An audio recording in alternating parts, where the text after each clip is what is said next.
Live from New York, the show that's talking Julius Caesar for no reason. We're an erudite show when Brew gets back. Brew, I was giving you a compliment.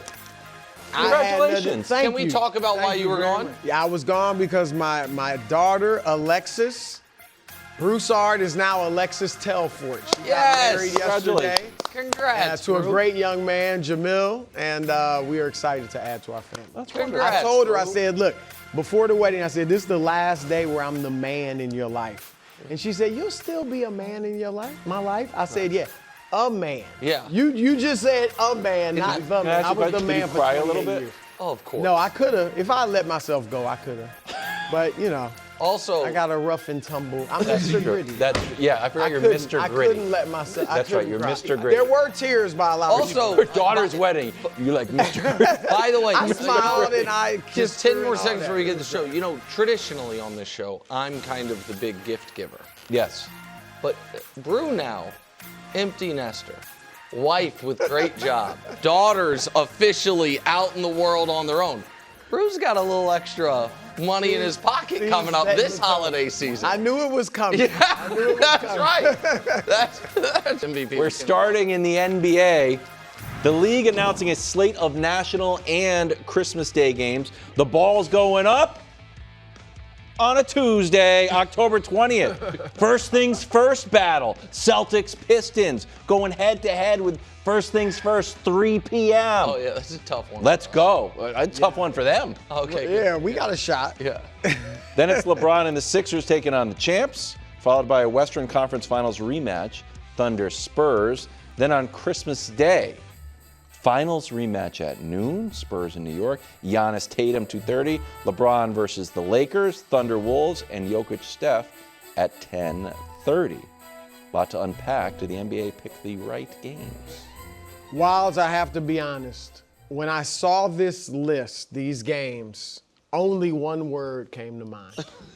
One and one word only. Can you guess what that word is? Okay, it doesn't make a lot of sense, but I'm going to go delicious. Yes, absolutely. Exactly. The schedule, Adam Silver, you hit it out the park. This is delicious. It's delicious. And that's how you should say it. You don't just go. Well, I don't want to steal your say it thunder with some there. You want me to also say it, and then you have to take it to another level. Okay. I But agree, it's perfect. Now, Boston, Detroit.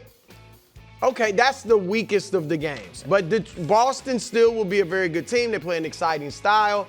And Detroit's got Cade, and they're coming off this great regular season. So, okay, I get it. It's at 3 o'clock, too. Yeah. So I would be disappointed if that were like at 7 o'clock, if that was the 7 o'clock game. Yeah. But the 7 o'clock game, and then obviously following, you've got the two most intriguing matchups in each conference. Correct. Philly now with LeBron and Jaylen Brown and everybody against New York. Like those are the two most intriguing teams in the conference. Will the Knicks kind of pick up where they left off, or do they kind of fall back to the way they played last regular season? And obviously OKC, San Antonio. And then I think as good as opening night is, I feel like the league saved the best games for Christmas Day. I agree. And again, you get the finals rematch with the Spurs and the Knicks, and that's just going to be awesome. You know, Miami, Boston, it's fine. LeBron, Giannis is it's Giannis. Giannis Yeah, Boston. it's fine. Yeah, Giannis against Boston and Giannis in Miami. And Dan then scored 80 points. Philly, LeBron again against the Lakers. His only return trip to LA. Yeah, that's going to be To the Lakers. fantastic. Oh, that's the only one. Well, you only play East-West. You Right, only they play only one play game. twice. Yeah. So that'll be great. And then, I just think that it's fantastic. They did a really good job. So, listen, I think they did a really good job, too. Some other things, though, come to mind for me immediately. Because the biggest omission from this list is Jaylen Brown's return to Boston. And the Sixers playing in Boston.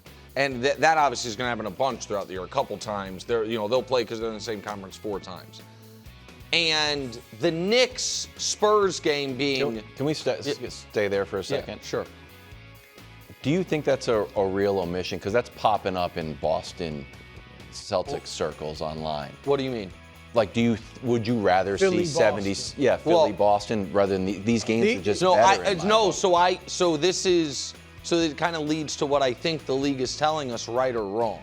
Because I think Philly-Boston is a better game than Philly-Lakers. I think it's a more important game than Philly-Lakers. I think it's a game that you are likely going to see, not likely, you very likely could see in the playoffs. I think Boston is better positioned than the Lakers. But it's not more intriguing. Don't you?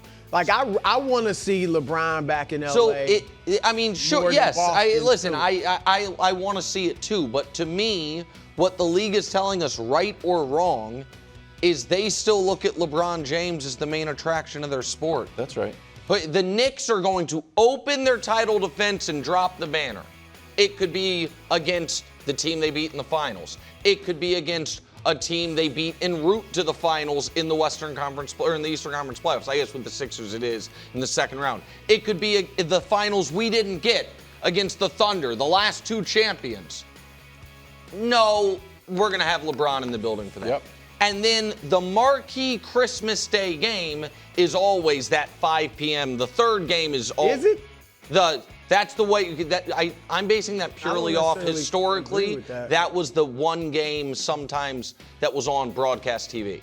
That would go ESPN, ABC, and then it would go TNT for the night. So historically, that third Christmas Day slot was the slot where it got the biggest rating because it was so that's that's why I'm basing it on that.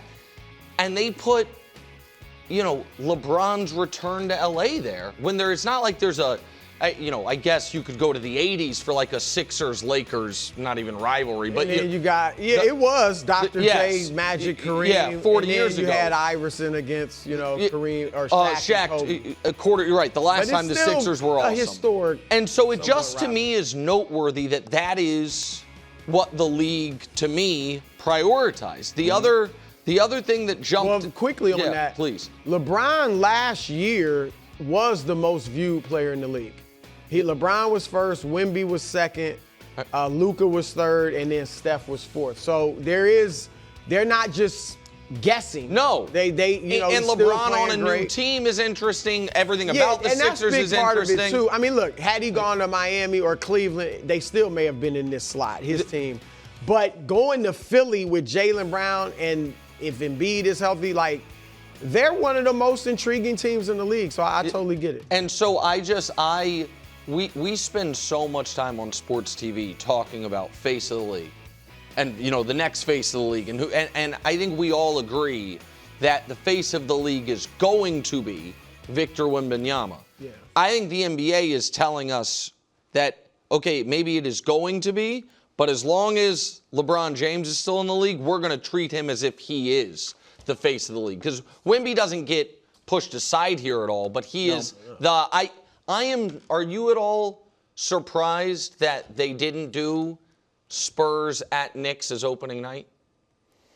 Or you think they wanted to save it for Christmas for the bigger day? For Cleveland. For Christmas. For Christmas. Absolutely. And I also think maybe one of the reasons I like the opening night slate is I'm not saying the league is saying this is what's going to happen, but it is the betting odds, and it would be, I think maybe right now, way too early my picks, that's a very likely Final Four as kind of your opening two games. I understand Sixers-Celtics is there, but that's right now the betting favorite to be the Eastern Conference Finals and the Western Conference Finals. Kind of start the season with these two teams playing, in the season with those two teams playing, which I like a lot. Out of all these games, Brew, if I played a game like you could only watch one, wow, which game would you choose?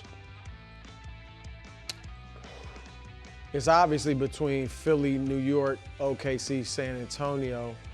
Probably OKC, San Antonio. Really?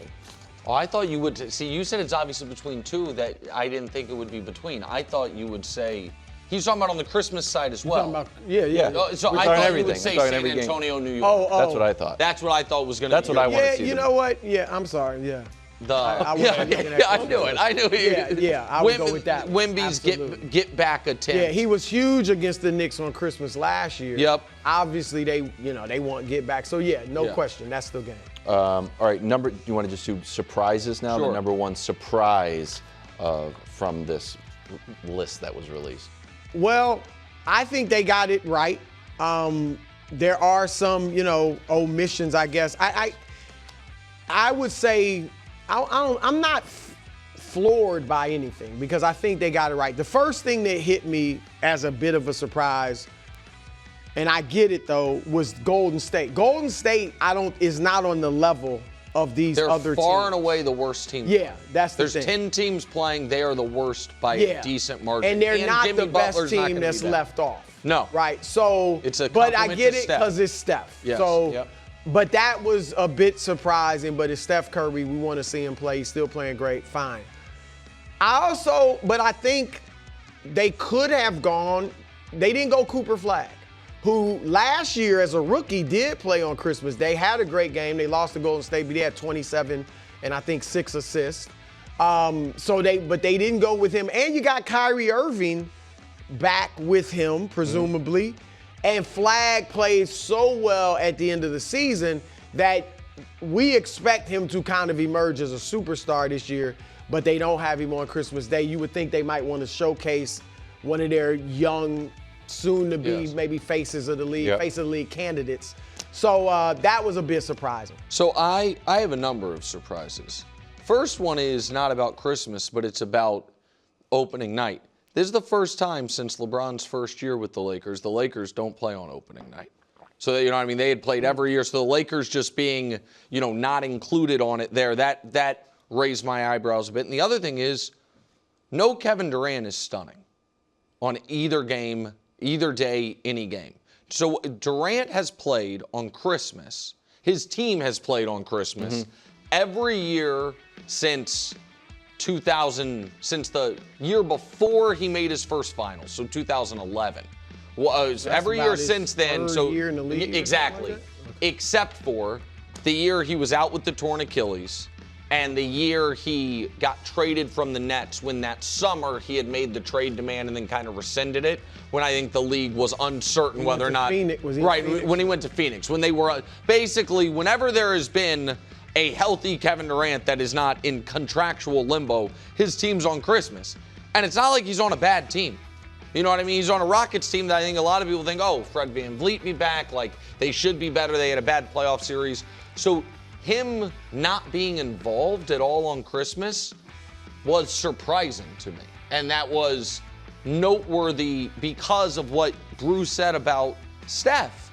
Like, the Rockets are better than the Warriors. Right. The Warriors are not it's not that the Warriors are this massive draw at this point. Steph is. Right. And that, you know what I mean? And because of that, and that also is one of the reasons some of the games, KW, that they picked surprised me. Like, I thought if we would get Minnesota-Denver.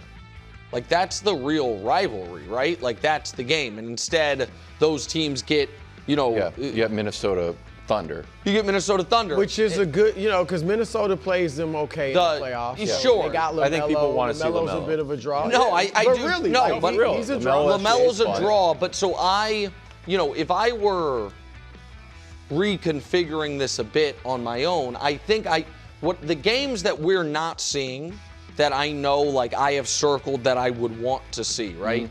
The one we already talked about, Philly at Boston. To me, seeing that how Jaylen Brown and Jason Tatum guard each other, like how the crowd reacts to Jaylen, like all of that. You would pick that.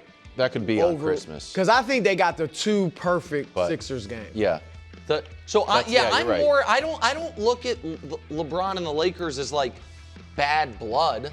I look at it still. But it's going to be a big thing. And the Lakers got exciting players, obviously, with Luka. I think that'll star be fascinating. power, LeBron back in LA, and so the other game that I'm just kind of surprised we're not getting on Christmas, even though I think we've only gotten it on a couple Christmases. I just like having LeBron and Steph play each other on Christmas. So do I. You know what and so like that. I could have bought that game. Yeah, like Sixers at Warriors as your final Christmas nightcap. They always deliver. And LeBron, remember last year, I think it was 2 years ago when he said like Christmas is still our thing, like or whenever it was. So speaking of that, and again, we're just fans of sport. So some of this programming is like car dealerships. It's actually better when they're all surrounding each other. All right, so 12 o'clock, we've got Spurs, Knicks, 1 o'clock, Packers, Bears. Yeah. Heat, Celtics, Bills in Denver. 76ers, Lakers at 5. Then I guess they're taking that, because that game's going to run. Yeah. Then Seahawks, Rams at 8:15. So it's a great night of sports, also Christmas. Open your gifts in the morning. Before a long day. Yeah. No, go ahead. Sorry. That's all I got. I'm ready to talk about Jacoby Lane. Okay. Ready? I am too. Okay. Head to Ravens camp, where we have seen a plethora of terrific catches from USC standout and weird and wonderful mainstay Jacoby Lane. Here's the tweet from friend of the show, Jamison Hensley, who I made friend of the show because we talk about him so often. I've actually never spoken to him. He does a good job, but you're getting a little liberal with friend of the show. Like if I walked past him on the street, I wouldn't know who he was, and he wouldn't know who I was. He has better hair than you.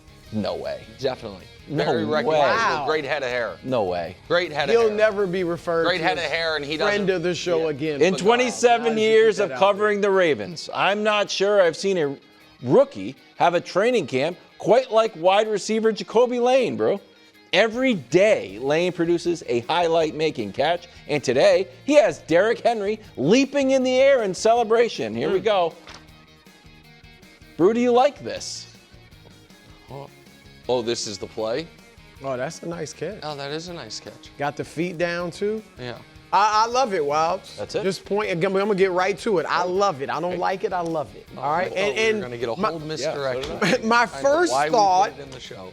My first thought was, okay, they haven't had a bunch of great receivers. All right. But he said rookie, period. Mm-hmm. That includes Jamal Lewis. Went there, was a top 5 pick. Rushed for over 1,300 yards as a rookie. They won the Super Bowl that year. So he obviously looked good in camp. Terrell Suggs had 12 sacks as a rookie, 6 forced fumbles, led the league in forced fumbles as a rookie. So he had a good camp, I assume. And this guy, Jacoby Lane, is number. Well, but Lamar, we knew. Remember, he struggled as a rookie, like early on. In the okay. I remember seeing Lamar in the preseason and being like, I don't know if he's going to be able to pass at the I didn't. Like, really, yeah. Okay, But look, he's 6'4". He runs a 4.4, 4.5 40, 40-inch vertical. Obviously has great hands. I love it. I think Isaiah Likely was a big loss. Like, I hated losing him. But now you get another tall receiver, not a tight end, but still could be somewhat of a security blanket. And he seems like, from his measurables and obviously what we're seeing and reading from camp, like he'll be a great compliment for Zay Flowers, because Zay is 5'9". So Zay is obviously a burner. And if you got this guy who's sure-handed and taller, it seems like maybe their receiving core could be really good. So I am excited about it. I mean, Zay Flowers, Justin Jefferson. I mean, the Ravens. Compensated. The 4 years, $140 million, $100 million guaranteed. So this guy doesn't have to do much. They love Zay. So listen, I have I have 2 serious takes, actually. Well, the whole show's serious. Not I understand. comedy. It's competitive sports debate. It was yesterday when you weren't here. Me and Danny got into it, Brew. But now you're back. We're being friendly. I gotta check it out. All right. I'm not going to say every team right now in camp has their Jacoby Lane, but a lot do. The mid-round pick who looks better than expected, who the fans immediately get very excited about. Sure. In Kansas City, it's the different wide receiver drafted a couple rounds later, Cyrus Allen. Oh, I keep reading about Cyrus Allen. And listen, across all the league, every year, there's usually a running back or a wide receiver who was a mid-round pick who makes a real impact as a rookie. Who it's like, man, we passed, every team's mad. They passed on this guy. Like the most famous example recently is Puka. Yep. Everyone's like, oh, man, we should have drafted Puka. Why didn't we see it coming? And, turns into a star. Yep. It's obviously, more often than not, they flash in camp and then they kind of play at the level around where they were drafted. But there's no reason not to be. Chiefs fans are excited about Cyrus Lane. Ravens fans are excited about, or Cyrus Allen, pardon me, Jacoby Lane. Imagine if they were one player. It'd be unstoppable.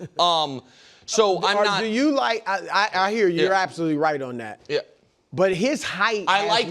Listen, yeah, I know I'm weird on his this. college tape. I like He look good. big football players. I like tall receivers. I like, Colin was talking today about how Caleb Williams lost 13 pounds. I was like, Yeah. I don't like that at all. Yeah. I was like, and so no, and his college tape's good, but so no, I think there's real reason for optimism. So that's serious take number one. Okay. Serious take number Serious two. take number two is this. Since Lamar's been there, have the Ravens done a bad job of scouting, drafting, and developing receivers?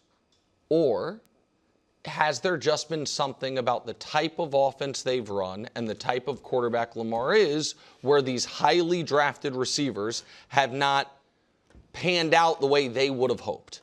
I don't know. And again, it's a weird thing because Lamar's passing numbers over the last few years are so good. But the Ravens are not a team that has neglected the position. You know what I mean? They drafted Hollywood Brown in the first round. They drafted Rashad Bateman in the first round. They drafted Zay Flowers in the first round. You mentioned they had Mark Andrews. They then spent a premium-ish pick on Isaiah Likely. They have had a lot of bites at, in theory, we're finally getting Lamar a number one receiver apple. And listen, maybe Zay is that. They're paying him like he is. But that is, I think some of it is the style of offense they run that hasn't been super attractive. Right. They also had the number one offense. What, yeah. Say it again? A few years. They've had the number one offense. And their tight ends have 8. Correct. Mark Andrews and Isaiah Likely. I think the number one rushing offense, you're saying? I think they had the number one total offense. A couple. They the year they had the number one seed. Yeah. But with the run, they're run first, even before Henry got there. Zay has been, two-time Pro Bowler, was he injured a year or two ago? No, but he's only missed one regular season game ever, but he missed their playoff run 2 years ago. Okay. That's what he got hurt at the end of the regular season, missed the playoff game. So he's been, he's been not productive. a top 5 receiver, but he's been. Bateman, I actually really like Bateman. He's just hurt all the time.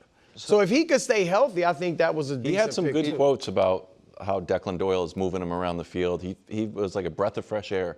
He was very fired up. I didn't put it in the show, but maybe I should have. No, but I might have explained it poorly, but does what I'm saying make sense? Like there is an interesting, what is it about the Ravens where they put the resources into the position and haven't really gotten what they expected out of it? Is it style of offense? Is it they scout the position worse than they scout others? Or they don't throw the ball enough. Or they don't throw the ball. And Hollywood is a good receiver. He's not great. He's not great anywhere he goes. Hollywood Brown. And so, good.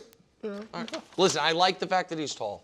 I do like that, and that he was awesome. Two serious takes. He does have hands. That was good. I don't know if you need to preface it with like a warning that it was going to be. I thought I was going to do a joke at first because I expected this segment to have a little comedy because I thought the whole reason we were doing this is so Brew could do the I don't like it, I love it. Gotcha. And then we didn't get that. Was that your intention? Yes. Well, that was disappoint you. Honestly, we've been playing that since 10 o'clock. We just normally don't talk about Jacoby Lane in the A block of the show. Third biggest so you could do a big performance. And you let us down. First of all, I'm trying not to be predictable. You guys have figured out the misdirection to some degree. So yeah. Guess what? You don't know when I'm going to. Predictability is fun. And had I sat here and been like, here we go. Here we go again. Another great young guy in camp. He was the 13th what are we doing? wide receiver taken. Yeah, that's what you wanted? 80th overall pick, and you make some catches against this defense. He was about and all to of a sudden, you're Jamar Chase. Wow, I don't like it. You would have seen it. I love it! Yes. I missed it. See, I'm not ready. Yeah. That's what we would have done that. That's what we wanted. You did it As Wilds would tell you. You know what was predictable? Back when he interned for a guy you maybe heard of, David Letterman. Top 10 list. He did top 10 list. You know what he didn't do? You know what I We're want not to hear? doing it tonight because Go to people Rolling know Stones. it's coming. I don't want to play Satisfaction tonight, guys. Bum, bum. Nah, you saw, yeah. I don't want to play Freebird. Tonight. Nah, I don't want to do it. Right, exactly. I get it. Oh, Bruce Springsteen. We playing Born in the USA? So you want to misdirection like every day? No, but a story. If we're putting Jacoby Lane in the A block of the show, it's because we think you're gonna wow us. I had a Not be like friend, he's 6'4". baseball player. Go to break. I love it. I love it. Thank you. That's what people want. You satisfied? Yeah, Yes. now people are going to the bathroom. Yeah, that's good. Grab a Pepsi. Yeah. Minnesota's QB battle did not last very long at all. Kyler Murray will be under center when Minnesota takes on the Packers in Week 1. Not totally surprising. Your reaction, Coach, we'll start with you. Kyler getting the nod already. Yeah, this doesn't surprise me at all. It didn't seem like JJ really took the strides that they were hoping he'd take last year. To some degree, it cost the GM his job, so he moved on. And as much as it was an organizational decision, I'm sure, to draft JJ, at this point, they're doing what's best in order to win and move forward. And he did such a good job with Sam Darnold, probably looking at it as, okay, Kyler's had success in the league. He has real live experience. Guys will probably respond to him better. He's been in those moments. So there's so many things that lean in his direction. It would have been really, really surprising had JJ beaten him out. Now, the one thing I was concerned about is when Kyler was talking about not getting enough reps and how that was affecting his ability to compete. So maybe they saw the writing on the wall. This is the way to get him a lot more reps now by declaring it as opposed to going into the preseason games and letting it play out that way. Yeah, I mean, I'm not surprised either, but there's some reports that Kyler hasn't looked that great, recently. Like they had a full pads game at the stadium, which is kind of, I guess they try to simulate a real game. He threw 2 interceptions. But that tells me JJ has looked worse. And so they are saying, look, maybe neither one has looked really good. Kyler's looked better. And so let's give him a full month to get acclimated to the offense with the first team and all those reps so he can be ready for the regular season. So I also feel like this team tells me it seems like JJ, if he's fortunate, he may go to Sam Darnold or Geno Smith route. That's if he becomes that good. Where his first few years, he's viewed as like a disappointment and a bust. And maybe, I'm not even predicting he'll become Darnold or Geno Smith or somebody like that, but it seems like he's headed for that route. And this is Kyler's chance. If he doesn't get it done, I don't know what he becomes going forward. Does he become a career backup or something like that if he doesn't make this happen? So my concern for the Vikings, one of them was, I thought the idea of splitting reps in training camp was going to be a mistake because I thought it was pretty clear they wanted Kyler to be their starter. They brought him in to be their starter, and they were going to kind of pay lip service to the competition when I think under a new system, playing under center a lot more than he ever has. Kevin O'Connell's system apparently is quite complicated. He would need all the reps imaginable. So I think them, finally officially making this call publicly so they can give him all the starter reps is probably the smart thing for the Vikings this season. I hate everything about their process from the moment they drafted J.J. McCarthy to right now, and it's borderline unprecedented. For their entire MO to be, we can win 11, 12 games with Kirk Cousins. There's a ceiling there. It's not good enough. We're going to draft a quarterback. We then, after we draft the quarterback, he gets hurt. That was before they had soured on him at all. Like he'd played a preseason game, played well in it, got hurt. Sam Darnold, we win 14 games with Sam Darnold. Doesn't matter. We want the upside of the young player. To give that young player, who, by the way, when I say young player, he is younger than Ty Simpson, who was drafted this year. He is younger than Carson Beck, who we saw in the Hall of Fame game. He's younger than Drake May. He's younger than Cam Ward. He is 3 years younger than Bo Nix and Tyler Shuck, who are both going into the year. Well, Tyler Shuck's going into year 2. Bo Nix going into year 3, same as him. To give that player 10 starts and be like, we're washing our hands of you, essentially, it's not unprecedented, but it's close to it. Top 10 picks who got 10 or fewer starts their first 3 years. Trey Lance, in a unique situation where he broke his leg, the guy who replaced him, they went to the The year he replaced him, the that conference when championship Purdy- game. Yeah, Purdy replaced him, Conference. went to the conference championship Then the game, Super Bowl. and then the Super Bowl.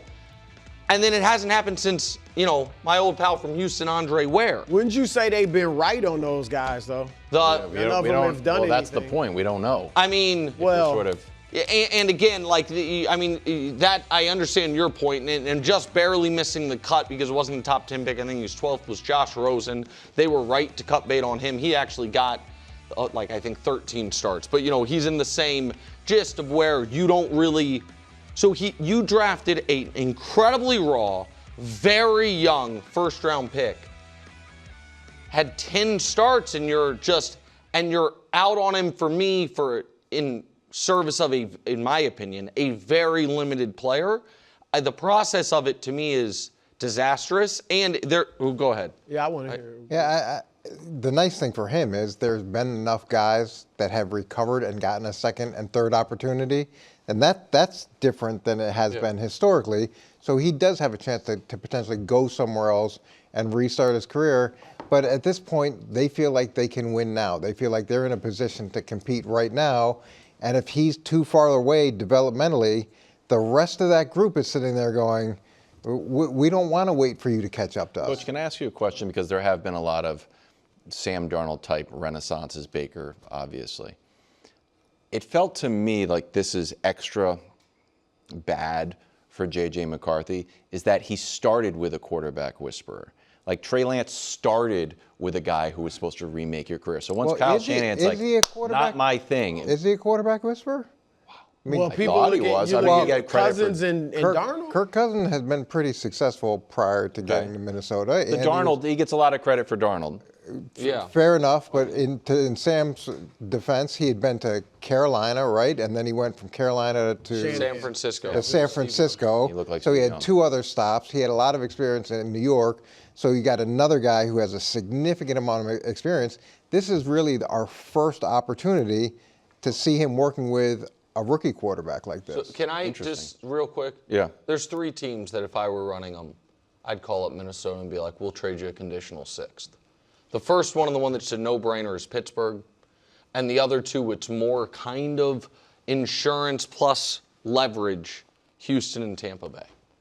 Neither one of them do I trust the backup quarterbacks. Tampa Bay, well, because Baker's not under contract for next year, and the franchise tag would be tough. Just antagonizing Right, Baker and at Houston, any turn. you know what I mean? I think there is a non-zero chance that something broke within C.J. Stroud, and I think Houston might need a backup plan. Again, I'm not the J.J. McCarthy guy. If you guys remember when we were talking about him coming out of school, I was like, I'm concerned because every draft analysis of him that loves him, they talk about what a great handshake he has and how he looks you in the eye and never about how he throws the ball. So I'm not necessarily a believer, but guys, he's 23 years old and has barely played and didn't play that much in college to all of a sudden just be done with him. They don't have to move on from him. They just Right. That's why Coach said he'll get a shot. Yeah, he'll get a shot, and they don't have to move on from him right now. Kyler has only played 17 games, I think, once in the last 4 years. So, all right, Cowboys and Quinnen Williams agreed to a 3-year extension, about $106 million, got $101 million guarantee. That's nice. Cowboys defense got better, but it wasn't just between the lines. Stephen Jones saying, the other thing is just what a man he is. He's a leader. We didn't have a lot of leadership on defense last couple of years. Now to have him, Kenny Clark, Rashawn Gary, I think it has really picked it up over there in terms of culture and leadership. Nick, your reaction to this quote? I hate it so much. It's just such an obvious and unnecessary shot at Micah Parsons, who all he did while he was there was carry your otherwise mediocre defense. A defense that when he was on the field was consistently, by the fancy stats that Bruce sometimes likes and I sometimes like, but when they don't support us, we don't like them as much. You had the number 1 defense, and when he was off the field, you had a bottom 5 defense. Micah Parsons, who I don't know what Micah Parsons' big transgression within the locker room was, other than hosting the podcast. I know the safety got mad at him for a few years ago. Malik Hooker. I couldn't remember his name.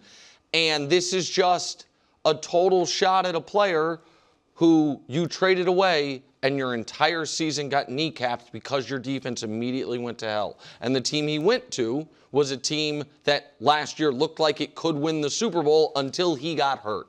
And so I like Quinnen Williams a lot. I think Quinnen Williams is a good player. I think the Cowboys pivoted their plan. Their plan was to trade Micah to get 5 great, young, cheap players, and then they were so bad defensively, they're like, you know what? You know what's really helpful in this league if we want a good defense? A superstar defensive player. Let's use some of the assets we got from trading away our superstar for a star defensive player. Because Quinnen Williams is a star defensive player. Micah Parsons, superstar defensive player. And so I think you could say all these things without saying we didn't have that on defense the last couple of years. I just don't think it's necessary. I don't think celebrating one person's positivity has to be a negative against another person. And what they're talking about here, this is what you want organizationally and what you want as a head coach is when you pay players, you want to not only pay your best guys, but you want to pay your best human beings. Because as much as you preach stuff in the locker room, hey, we're about character, we're about together, all the things you say, it doesn't mean anything. It matters what you pay. So with Quinnen Williams, he was a leader in New York. Everybody talked about his characteristics there, how he was a captain among captains. They talked about what a great guy he was when he came into the building, how he's working with young players, all of those things. So now to be able to reward him with a contract and also be able to celebrate the fact that he has all these great intangible qualities, I don't think that has to be a knock against Micah. I think it's more about, hey, this is what we believe in. This is what we want to reward. This is what we want to celebrate. And if he didn't feel there was leadership over the last few years, then... But that part is, Coach, you're right. Paying him is not a knock on Micah. Talking about how great Quinnen Williams is not a knock on Micah. The quote, we didn't have a lot of that on defense the last couple of years, is a direct shot at Micah. But maybe it's the truth. One of the reasons they wanted to pay him was not only was he a good player, but he had this trait that they felt was missing. Is that bad? Yeah, I agree, Nick, that he didn't have to take a shot. This does look clearly like a shot at Micah. He didn't have to take it. He could have just left it alone. But as Coach said, it might be, and I love Micah. I picked the Packers to win the Super Bowl when they got him last year, and maybe they had a shot when he was healthy. But I do think his leadership could be in question. There was a reason they didn't want to sign him as great as he was. We know that he was young. Most young players aren't great leaders immediately. We know that he was laying down on the trainer's table. Yeah, in the preseason, didn't wear the jersey. That was a bad look. You mentioned the podcast, and it upset one of his teammates. So I don't know what the dynamic was with him in that locker room, but there's some evidence that, okay, it wasn't great. And so maybe he wasn't a great leader. Have they talked about his leadership in Green Bay? I haven't seen those quotes. Well, I mean, they talked about, They talked about his, have you guys seen those quotes? I saw. He praised Jordan Love, and I think they liked that. And you know what? I saw them talking about how great their defense was and how transformative it was when they were one of the best teams in football until he tore his ACL. Right. And then they never won another game. But did they talk about his leadership? I mean, you know what? Historically speaking, maybe I'm wrong, but I think you're going to agree with me, even though it pains you. Historically speaking, I don't need my star pass rusher to necessarily be my best leader. I think that's a fair. I don't know that Lawrence Taylor or Derek Thomas or a lot of these. You don't necessarily have to ding the owner for wanting to value those things, do you? Like, why do they both have to be counter, against each other? Because he's taken a shot. We don't. This is. Because he's taken an unnecessary shot. It seems like he's taken it. He could say, and we really value leadership, and he's an all-time great leader. They don't even have an owner in Green Bay, so it doesn't really work. But pretend they did. And if Micah was asked about ownership in Green Bay, and he's like, I got to tell you, man, it's just so nice, all the things they value here. The last couple owners I've been around, they were thinking about everything but football. It would clearly be a shot. And we would definitely be lying, though. He wouldn't be lying, but we would say, and I feel like, Coach, your opinion would be, why are you looking in the past? Why are you bringing this up? You're creating more noise, all this stuff. This guy, this is a 60-some-year-old owner, owner of a son's owner, whatever, taking a shot at the player for no reason. A player who they miss, who their defense fell apart without. The defense will be all right this year. Thanks for watching. Subscribe here to get more from the show and to check out clips from other shows on FS1.